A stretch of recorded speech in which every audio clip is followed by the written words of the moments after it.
Bonjour à tous, j'espère que vous allez bien. Je vous retrouve dans une nouvelle vidéo dans laquelle nous allons parler de livres pour un nouveau challenge.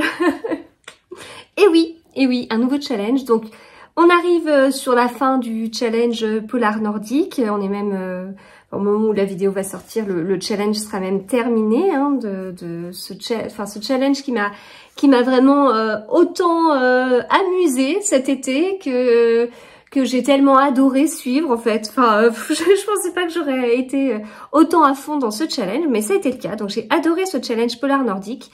Et puis quand on discutait dans le groupe autour de ce challenge, certaines personnes avaient très envie que le challenge se poursuive.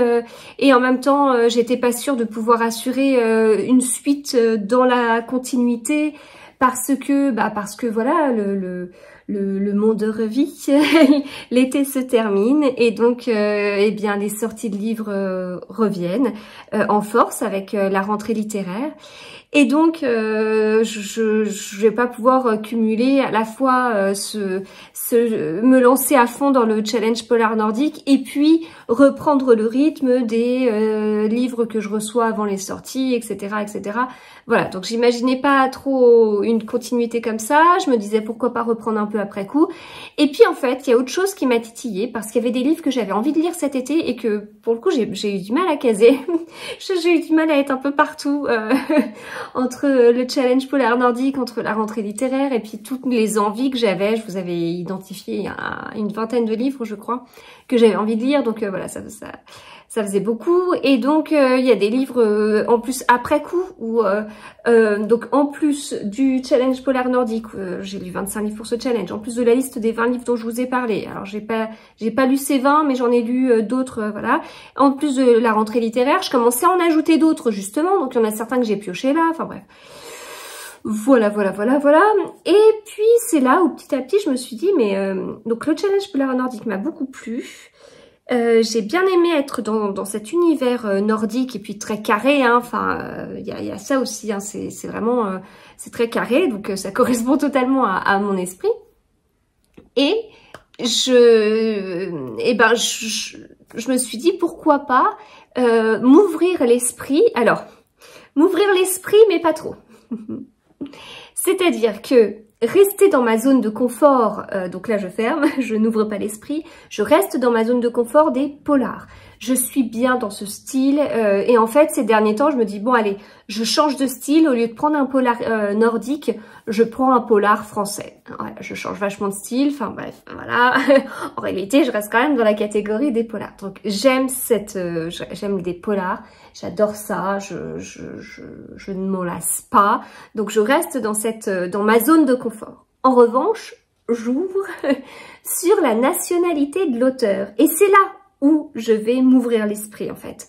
Parce que malgré tout, un polar nordique, c'est pas la même chose qu'un polar italien, qu'un polar français et compagnie. Donc il y a quand même quelque chose. Alors certes, tous les polars nordiques sont pas identiques, mais on peut trouver quelques petits points communs quand même. Il y a quand même un truc qui me plaît, mais c'est pas rigoureusement la même chose non plus. Et puis en même temps, cet été, je suis partie en Grèce. Je suis partie en Grèce avec un auteur de polar grec. Et je trouve que c'est hyper intéressant en fait. Donc ça me plaisait bien. Ça me plaisait bien de rester dans les polars, mais d'élargir à la nationalité de l'auteur. Et c'est comme ça que je vous propose le challenge polar autour du monde, qui a débuté le 1er septembre 2023 et qui se terminera le 31 août 2024. 12 mois. 12 mois. Alors on fait quoi pendant ces 12 mois? Le principe du challenge, alors l'idée c'était de faire un challenge qui était quand même pas trop chronophage. Parce que, ok, cet été j'ai pu lire 25 polars nordiques, je ne garantis pas que je pourrais lire 25 livres par mois d'un auteur d'une nationalité différente et je ne suis pas sûre que je pourrais en trouver 25 chaque mois non plus. Donc, je propose un challenge au long cours, un challenge pas trop chronophage, qui se cumule tout à fait avec la battle Hamish Macbeth, enfin Agatha Raisin versus Hamish Macbeth, donc vous pouvez retrouver la vidéo si ça vous intéresse, où le post concerné en story à la une. Et donc le principe du challenge Polar autour du monde, c'est de lire un polar par mois d'une nationalité différente à chaque fois. Voilà, ce qui compte, c'est la nationalité de l'auteur. Vous avez Johanna Gustafsson, qui est française et qui écrit un polar qui se passe en Suède, qui comptait dans la partie polar nordique. C'est un livre qui comptera comme un livre français dans ce challenge-là. Voilà. Alors, comment on connaît la nationalité de l'auteur? Personnellement, je m'aide du site Livre Addict. Je vous ai déjà parlé de ce site-là. Alors moi, j'utilise principalement Babelio pour ma gestion de mes lectures, mon organisation et tout. Vous le savez, j'avais fait une vidéo dédiée sur Babelio, si ça vous intéresse, qui est accessible sur cette chaîne. Mais en complément, j'aime bien aller sur Livre Addict parce que sur Livre Addict, on a la carte du monde de la nationalité des auteurs. Et plus on en lit, et plus le pays ressort bleu foncé. Et si on n'en a pas lu, c'est gris. Si on en a lu juste un seul, une nationalité, c'est bleu très clair, très pâle. Et j'aime bien en fait parce que c'est rigolo déjà, c'est très rigolo, c'est ludique. Et puis en fait c'est un côté ouverture. Alors je lis énormément d'auteurs français, énormément, pour plusieurs raisons. Déjà parce que je reçois les services presse principalement d'auteurs français, pas que bien sûr, mais principalement. Lorsqu'il y a des événements littéraires autour d'un auteur, c'est à 99% des auteurs français. Lorsque je vais sur des salons en France, c'est quasiment que des auteurs français. C'est pas tout le temps le cas. Il y a des salons un peu plus internationaux, comme les Quais du Polar à Lyon, qui est un salon qui a lieu début avril. Mais quand même dans ce salon qui est international, il y a quand même principalement des auteurs français. Attention, des fois on pense qu'un auteur est français et c'est pas le cas. Christos Markogiannakis, quand on discute avec lui, on peut penser qu'il est français, mais non, il est bien grec. Si vous discutez avec certains auteurs, vous pouvez ne pas vous rendre compte qu'en fait c'est un auteur belge, un auteur suisse, enfin voilà.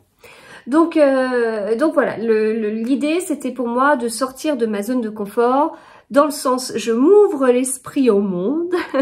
En revanche, je reste dans mon genre préféré qui est les polars, donc polar ou thriller. Voilà. Donc pour m'aider, comme je vous dis, je vais sur Livre Addict, je tape le nom de l'auteur dans la barre de recherche, je tombe sur la fiche de l'auteur. Et là, j'ai tout de suite sa nationalité. Vous pouvez aussi trouver ça dans les premières pages des livres, souvent, ou alors sur la 4e, souvent il y a un petit blabla sur l'auteur et on nous dit sa nationalité. Après, voilà, il y a des fois des auteurs où c'est un petit peu compliqué, entre le naissance, le lieu où il vit, bon. Je suis pas pointilleuse, je vais pas regarder vraiment si vous avez respecté les règles ou pas, je vous fais confiance. C'est un challenge individuel, c'est un auto-challenge, c'est nous-mêmes, partir à l'aventure. Donc je vais pas contrôler s'il y a de la triche, pas de la triche, je m'en fiche. Enfin, pour moi, j'aurais gagné si j'ai réussi à trouver mes nationalités différentes. Si quelqu'un triche, et voilà, tant pis, il aura pas réussi à trouver, c'est pas grave. C'est pas le principe, c'est pas mon souci. Donc voilà, chacun est libre de faire comme il le souhaite, mais en tout cas, le principe du challenge et le jeu derrière, parce que c'est quand même rigolo, c'est de trouver un auteur par mois et on change de nationalité chaque mois. Vous pouvez pimenter ça, parce qu'un livre par mois, c'est peut-être pas beaucoup. Si vous êtes un grand lecteur, si vous lisez plus de 20, 25, 30 livres dans le mois, ce qui est possible, je vous rassure, je le sais bien, je suis bien passée pour, un livre, c'est peut-être pas assez. Pimenter, passer à 2 livres, 3 livres d'un auteur différent. Après, il y a aussi la possibilité de doubler dans le sens, vous avez une nationalité pour un mois, vous doublez, vous prenez 2 auteurs différents. Voilà, il y a des façons, des variantes, si vous voulez, que je vous laisse imaginer et tout. Pour ma part, je vais doubler le challenge et je vais prendre 2 nationalités différentes chaque mois. J'ai fait le point dans ma palle, j'en ai déjà pas mal, donc je vais vous parler de ceux que j'ai dans ma palle.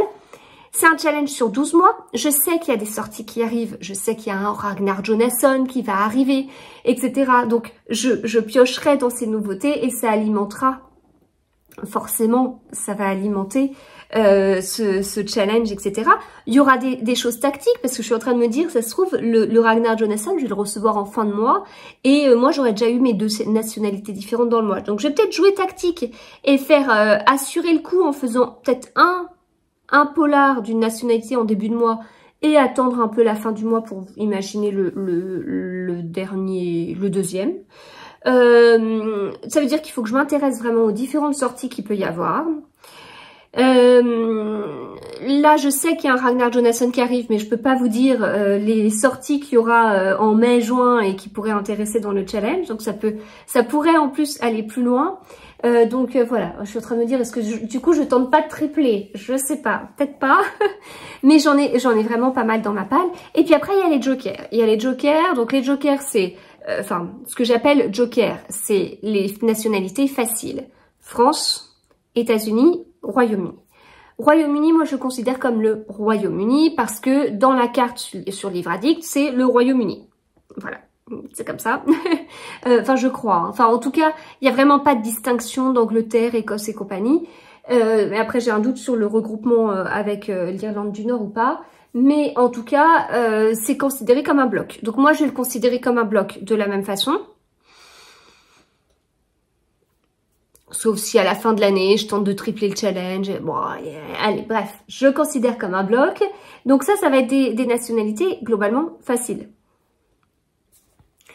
Après, il y aura des nationalités qui seront moins évidentes. Mais un polar français, un polar britannique, un polar américain peut-être pas tous les mois, mais un polar français tous les mois, j'aurai. Un polar britannique tous les mois, j'aurai, puisque je participe à la battle Agatha Raisin versus Hamish Macbeth. MC Beaton était britannique. Donc c'est bon, c'est fait. Voilà. Après, à voir. À voir. Alors, je vous présente donc les livres que j'ai dans ma palle. Et puis après, je vous présente des livres que je vous conseille parce que je les ai lus. Et ils sont bien, ils sont très bien. De nationalité un peu originale et dont je vous aurais pas parlé avant parce que j'en ai pas. Enfin, par exemple, je pense John Lear Horst. Je sais que je vais recevoir le dernier livre de John Lear Horst. Donc, John Lear Horst est norvégien. Je sais que je vais lire, que je vais cocher la case polar norvégien avec cet auteur que j'adore. Peut-être que je cocherai en septembre, peut-être en octobre. Mais voilà, donc ça, c'est assuré, etc. D'ailleurs, au moment où je vous parle, il est peut-être déjà dans la boîte aux lettres, je ne sais pas. Mais voilà, donc ça, c'est pas dans ma palle, pas encore. Mais du coup, je vais vous en parler après dans les livres que je vous conseille. Alors. Je commence avec ceux qui me titillaient, que j'ai pas pu caser cet été et qui m'ont fait dire ce serait bien. Je voulais continuer les polars nordiques, je voulais lire ces livres-là. Ah, le polar autour du monde me permet de faire tout ça. Dror Mishani. J'ai 3 livres de cet auteur dans ma palle. C'est un auteur israélien. L'auteur, je l'ai rencontré au Quai du Polar. Il est super sympathique. Il me l'avait dédicacé. C'est un livre que j'ai acheté en janvier 2023 parce que, en fait, ça, c'est le premier tome d'une série, une enquête d'Avraham. Et je crois que j'ai reçu là au service presse le tome 4 et je me suis dit, ah, quand même, ça m'intéresserait et tout. Puis en fait, ça m'intéressait parce que c'est un polar israélien, donc ce que je trouve très original. Donc je voulais tenter en fait. Et puis en fait, donc j'en ai reçu un au service presse, j'en ai acheté un autre qui est un one shot et j'ai envie de tester cette série. Donc Une disparition inquiétante, premier tome de Dror Mishani dans sa série Une enquête d'Avraham. Donc là, Israël. Donato Carisi. J'en ai déjà lu 2 de lui, mais j'ai envie d'en lire d'autres. J'avais pris ce livre au Festival du Livre Paris au fin avril. C'est un livre qui est dédicacé, puisque j'avais eu la chance de rencontrer l'auteur, le chuchoteur. Pour moi, quand on me dit Donato Carisi, j'ai envie de vous dire tout de suite le chuchoteur. Alors, c'est pas celui que j'ai lu, mais je le vois tellement passer. Premier tome en plus, hein, donc voilà, j'ai trop hâte. Donc, je partirai en Italie avec Donato Carisi et avec cette couverture qui fait froid dans le dos. Donc, Italie, pour moi, ce sera Donato Carisi. J'ai un autre livre dans ma palle d'une autre autrice italienne, c'est Ilaria Tutti. C'est un tome 3, j'avais lu le tome 1, j'avais pas été totalement emballée par le tome 1. J'hésite, je ne sais pas encore. Très ancien livre de ma palle, très ancien, je l'avais acheté sur les conseils de Flow & Books, Florence, la première fois que je l'avais vu, donc ça remonte à combien d'années? Je ne sais plus. Je sais plus, c'était quand? Il y a 2 ans et demi. Et donc elle m'avait conseillé ce livre, Le dévouement du suspect X de Keigo Higashino, donc japonais. Et même si cette couverture me fait penser à ce que je vous dirai après, de Camilla Läckberg, pour moi cette édition Babel Noir, c'était très polar nordique, mais la preuve que non, ce ne sont pas que des polars nordiques. Et donc voilà, je vais voir ça, et en plus on parle d'un professeur de mathématiques, ce qui peut être très rigolo. Donc le dévouement du suspect X, je partirai au Japon avec ce livre. Ensuite, autrice que j'ai découverte il y a peu de temps, Shari Lapena. Eh bien Shari Lapena est canadienne. Donc, voilà. J'ai une autre autrice canadienne dont je vais vous parler après, mais du coup, j'ai déjà ce livre-là qui me tente vraiment bien. Une voisine encombrante. Il me tente d'autant plus que je vous ai parlé du couple d'à côté que j'ai lu, qui est donc mon premier livre de l'autrice. Et quand je vous en ai parlé sur Instagram, vous m'avez dit « Ah, j'aime bien, mais alors, j'avais lu Une voisine encombrante, qu'est-ce qu'il était bien !» Ok, bah je l'ai. Je l'ai reçu en juin 2022 et donc bah, j'ai bien envie de le découvrir, voilà, chez Pocket. Donc Canada avec Shari Lapena, mais aussi avec Joy Fielding, pardon, et ce livre Sans issue chez Michel Lafon-Poche qui me tente bien. Là, il y a écrit 5 familles, 5 armes, 5 secrets. Voilà. Donc Canada, j'ai 2 possibilités. Auteur dont j'ai les 2 premiers livres dans ma palle, enfin en tout cas les 2 premiers tomes de cette série, et ce sont, pardon, de sacrés pavés. Là on est sur plus de 600 pages. Il s'agit comme auteur de Zygmunt Milosiewski, qui est polonais. Et le premier tome c'est Inavouable, et je crois que le tome 2 c'est Inestimable. Donc voilà, écoutez, j'ai bien hâte de voir. Petite citation de Pierre Lemaitre, la nouvelle voix du thriller est polonaise. Et ben voilà, j'ai bien hâte de découvrir, j'ai vraiment hâte de découvrir. Donc gros pavé, mais c'est l'occasion. C'est l'occasion de partir en Pologne. Et puis quand je passe en plus, là rapidement, il y a des liens, on commence en 1944, hein, carrément. Hein. Donc Pologne avec Zygmunt Milosiewski, ou Tsiewski, je sais pas. Après, autre pays, autre continent, avec la Corée du Sud, Seo Mi-ae, Chute, c'est un secret, c'est un tome 2. Le premier tome, c'était Bonne nuit maman, dingue. J'avais acheté le premier tome au Quai du Polar il y a 1 an et demi, donc j'avais rencontré l'autrice à ce moment-là. J'avais un peu fait traîner, puis quand je l'avais lu, je me suis dit, mais ce livre est fou, il était trop bien, prenant et tout ça, donc j'ai bien hâte de lire cette suite qui risque de faire froid dans le dos. Donc ça c'est pour la Corée du Sud. Je partirai au Danemark forcément, puisque je n'abandonne pas mes petits polars nordiques comme ça. Je partirai au Danemark avec Jussi Adler-Olsen. Est-ce que ce sera ce tome-là? Je ne sais pas. Là je vous montre son dernier. J'en ai encore plusieurs à lire, donc voilà. De toute façon, je les lirai, puis après ça va dépendre du mois, comment ça se passe et est-ce que je le compte dans le challenge ou pas. Donc voilà, Jussi Adler-Olsen, ce sera mon auteur pour le Danemark parce que j'apprécie énormément.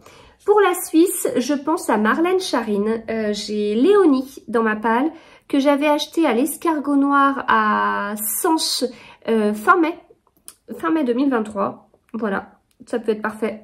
J'en avais lu un d'elle que j'avais beaucoup aimé et donc... bah, j'ai hâte de voir ce livre, enfin j'ai hâte d'en savoir plus sur ce livre parce que j'avais entendu beaucoup d'avis positifs lorsqu'il était sorti en grand format, donc ça m'intéresse. J'ai un polar russe, dans ma palle. Il s'agit d'Opération Barbarossa de Julian Semenov chez 10-18. Donc ça se passe, bah, c'est mis, hein, enfin, on voit la couverture. 22 juin 41, Hitler envahit l'URSS, nom de code Opération Barbarossa, angle d'attaque l'Ukraine. Voilà, donc c'est le seul polar russe que j'ai dans ma palle.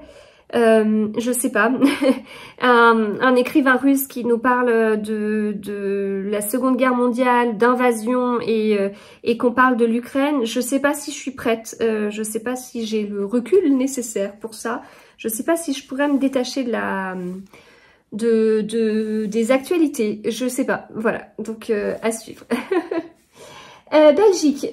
Belgique. J'ai le choix. J'ai le choix pour la Belgique. Alors, soit je découvre enfin Maigret. Ce qui pourrait faire plaisir à mon papa, parce que mon père est fan de Maigret, comme moi je suis fan d'Agatha Christie. Enfin, fan de Simenon et en particulier de sa série Maigret.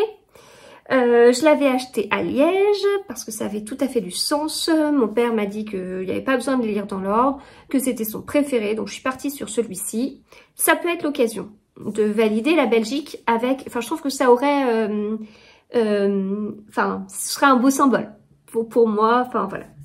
Mais j'ai deux autres auteurs belges dans ma palle. J'ai Jacques Giacoli et j'ai lu son dernier que j'ai énormément aimé. Ça, c'est celui d'avant, son premier, Entre le paradis et l'enfer, que j'avais pris à l'Escargot Noir fin mai. Et j'ai celui-ci, que j'avais pris à Brive il y a 1 an, Derrière la haine de Barbara Abel, qui est une autrice que j'aimerais énormément découvrir. Donc j'ai le choix. Je ne sais pas encore, mais j'ai le choix avec la Belgique. Et puis ce qui est sûr, c'est que ce sont vraiment des livres que j'ai très envie de lire prochainement. Alors, ensuite l'Australie. L'Australie avec cette autrice qui... je me suis basée en fait vraiment sur Livre Addict pour connaître sa nationalité. Donc H.Y. Anna avec la série des thés meurtriers d'Oxford. C'est le tome 4. Et donc voilà, j'ai hâte de le lire. C'est l'une de mes séries de Cozy Mystery préférées. Donc j'ai bien hâte de poursuivre. En plus, je validerai ce 1 mois pour le challenge. Les Cozy Mystery fonctionnent. On a les romans policiers, on a les thrillers, les Cozy Mystery fonctionnent tout à fait. Et ça peut être une bonne idée parce que justement, on peut atteindre l'Australie, qu'est-ce qu'on a d'autre? Je crois qu'on a le Canada, peut-être la Nouvelle-Zélande, enfin je pense à une autrice mais que je ne souhaite pas relire. Mais bon voilà, il y a d'autres, il y a des pistes un peu comme ça. Je retourne à mes polars nordiques avec Camilla Grebe. Il me reste ce livre à lire pour la Suède. Il m'a titillé fin août, hein. Il m'a titillé. Hein. S'il n'y avait pas eu ce challenge, je l'aurais lu. Hein. Mais je me suis dit quand même, j'aimerais tellement valider la Suède avec Camilla Grebe parce que je suis devenue fan en 1 livre. J'étais restée sur une impression bof du 2e tome de sa série. C'était pas le bon moment, c'est ce que je me dis, parce que je pense que je le lirais maintenant, ce serait un énorme coup de cœur, mais c'était pas le bon moment. Là, j'ai lu récemment le tome 3, après 1 an et demi à avoir traîné, et puis le 3, je me suis dit, mais dingue, il est trop bien, le 4, trop bien, le 5, trop bien, bah voilà. Ça, c'est le dernier. L'énigme de l'Astuga, et donc je veux valider la Suède avec cette autrice. L'Espagne, eh bien pour l'Espagne, j'ai cet auteur. Javier Castillo. Les personnes qui l'ont lu ont l'air d'être assez unanimes sur le sujet. Il a l'air d'être excellent. Et je viens de voir qu'il avait été traduit par Romain Puertolas, ce qui est très drôle. Parce que c'est un auteur très sympathique et très agréable, mais c'est un auteur français. Donc, il va se rajouter à la longue liste que vous avez certainement. Donc ça, c'est ce que j'ai dans ma palle. Voilà, et puis bon, je sais que il y a un nouveau livre d'Arttu Tuominen qui est un auteur finlandais et qui va sortir dans pas longtemps, donc je vais sûrement le lire. Enfin, voilà, j'ai d'autres pistes comme ça. Pareil, j'ai compté le nouveau Ragnar Jonasson. Donc si je compte ces 2 sorties, donc Arttu Tuominen pour la Finlande, Ragnar Jonasson pour l'Islande, plus France, Royaume-Uni et États-Unis, dont je vous en ai pas parlé là, je vous ai pas présenté de livres que j'ai dans ma palle, mais parce que j'ai des dizaines de livres de ces nationalités-là, eh bien ça fait 19 nationalités en tout. Donc si je double le challenge, il m'en faut 24 différentes, et donc ce sera après le jeu de trouver des nationalités que je n'ai pas. On est un grand groupe Instagram sur les polars autour du monde et je suis sûre qu'on s'influencera et tout ça. Donc voilà pour cette partie-là. Ensuite, je voulais vous parler de livres que j'ai déjà lus, de polars que j'ai déjà lus, de nationalités différentes et que je vous conseille parce qu'ils étaient trop bien. Nous avons Max Sick avec cette série, ça c'est le premier tome, Chasseur de sorcières. C'est vraiment pour moi une super série. voilà, c'est une super série. On fait la connaissance de Jessica Niemi, qui est, enfin voilà, moi j'aime beaucoup, très attachante. Elle n'est pas toute lisse, hein, elle cache des choses, enfin... en fait, quand je dis ça, on a l'impression que tout vient d'elle, alors que, bon, la pauvre, elle est victime de certaines choses aussi, mais voilà. Donc, pour la Finlande, si il y aura bien sûr Arttu Tuominen, surtout que j'ai lu son premier livre il y a pas longtemps, il est excellent, mais je vous conseille Max Sick aussi. Côté Grèce, forcément, je vous conseille Christos Markogiannakis. C'est son premier livre, au 5e étage de la faculté de droit. C'est dans le sens, c'est le premier livre de la série avec Marcou. Donc Christophoros Marcou, et je vous conseille de les lire dans l'ordre. C'est le seul qui est sorti en poche, mais voilà, vous allez voir, très très Agatha Christie, mais en Grèce, trop bien. Pour la Suède, bon, je vous ai pas mal parlé de Camilla Grebe, mais l'origine de tout a commencé pour moi avec Camilla Lackberg. C'était des beaux pavés quand même, hein. Donc là, 500 pages, avec ce premier tome, ce premier tome de la série d'Erika Falk, La Princesse des Glaces. Et puis voilà, après vous avez plein de tomes. Pour moi, les polars nordiques, c'est ça. C'est ça qui m'a fait aimer ce genre. Et c'est ce que je vais rechercher. En fait, j'ai l'impression que je me suis mis ce schéma en tête, c'est ce que je vais rechercher, et je le trouve, hein, je le trouve.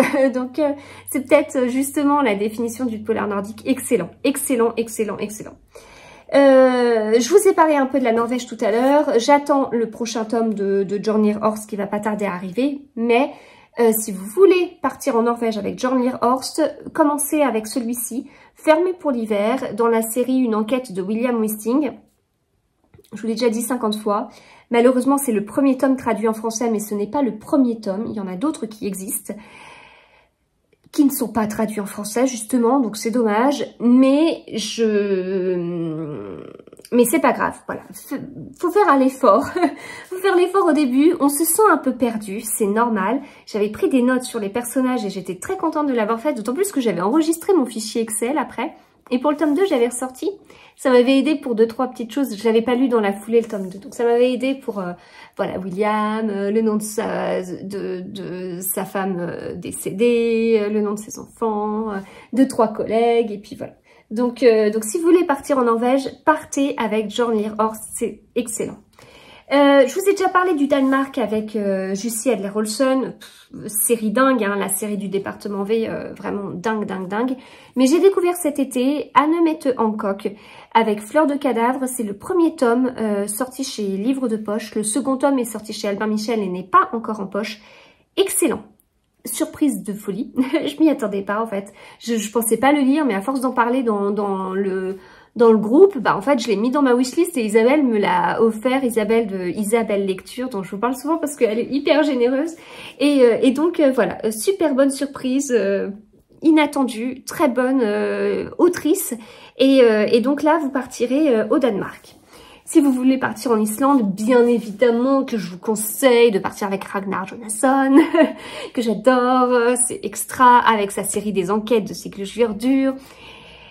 Fan d'Agatha Christie, donc je vous ai parlé d'Agatha Christie en Grèce avec Christos Markogiannakis, je vous parle d'Agatha Christie en Islande avec Ragnar Jonasson. Avant de décrire, c'est un auteur assez jeune, il est un peu plus vieux que moi, mais pas beaucoup quoi. Et ben il traduisait les Agatha Christie en islandais, génial quoi. Et donc lui-même a écrit des livres et là on sent une bonne influence Agatha Christie. Mais c'est un croisé entre Agatha Christie et polar nordique. Vous imaginez, je suis fan d'Agatha Christie, j'adore les polars nordiques. Un croisement, c'est trop bien. Donc voilà, Ragnar Jonasson, et lisez-les dans l'ordre d'écriture et pas de parution. Et puis je termine avec un pays auquel vous ne pensez peut-être pas. C'est, l'auteur c'est Jurica Pavičić avec ce livre L'eau rouge que j'ai découvert justement lorsque je faisais partie du jury prix du meilleur polar et il s'agit d'un polar croate. Hyper original. Alors polar croate, oui, vous attendez pas non plus à un roman policier et tout, mais ce livre il m'a complètement prise. Je m'attendais pas à autant aimer, hyper intéressant. On est pris dans l'histoire, on est pris dans l'écriture. J'avais rencontré l'auteur au Quai du Polar, là, à Lyon, au mois d'avril. Ça n'a pas été la rencontre du siècle, je crois qu'on a eu un peu de mal à communiquer. Je lui ai dit que j'avais adoré son livre, j'ai tenté comme j'ai pu de lui dire ça en anglais. Et je crois qu'il n'a pas très bien compris, ou en tout cas il me fait voilà. Donc je ne sais pas, ça n'a pas été la rencontre du siècle, mais en tout cas moi, la rencontre avec ce livre, c'était assez dingue, je m'en rappellerai pendant longtemps. Donc voilà, dans les auteurs de polar islandais, je vous ai pas parlé d'Eva Björg et Egisdottir, parce que les livres ils étaient trop hauts, je les range par ordre alphabétique et le A est tout en haut. Et Eva Björg et Egisdottir, excellente, excellente, excellente, et bien sûr Arnaldur Indridason, même si c'est pas mon auteur islandais préféré. Voilà.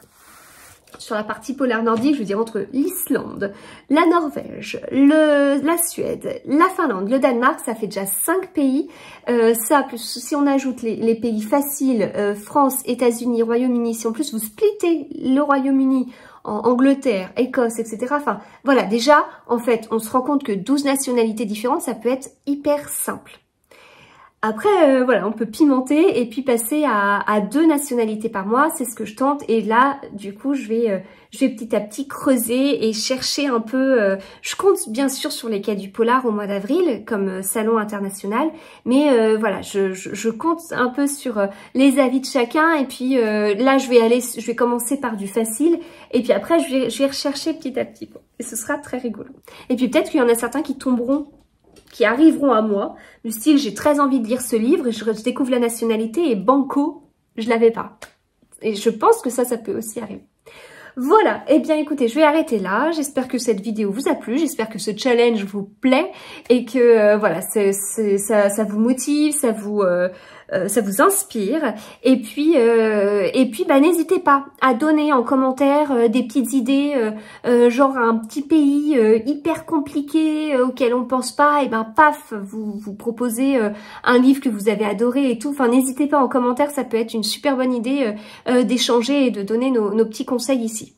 Voilà, et bien écoutez, on se retrouve très vite pour parler de polar autour du monde. On ne partira plus dans les pays nordiques, on part partout.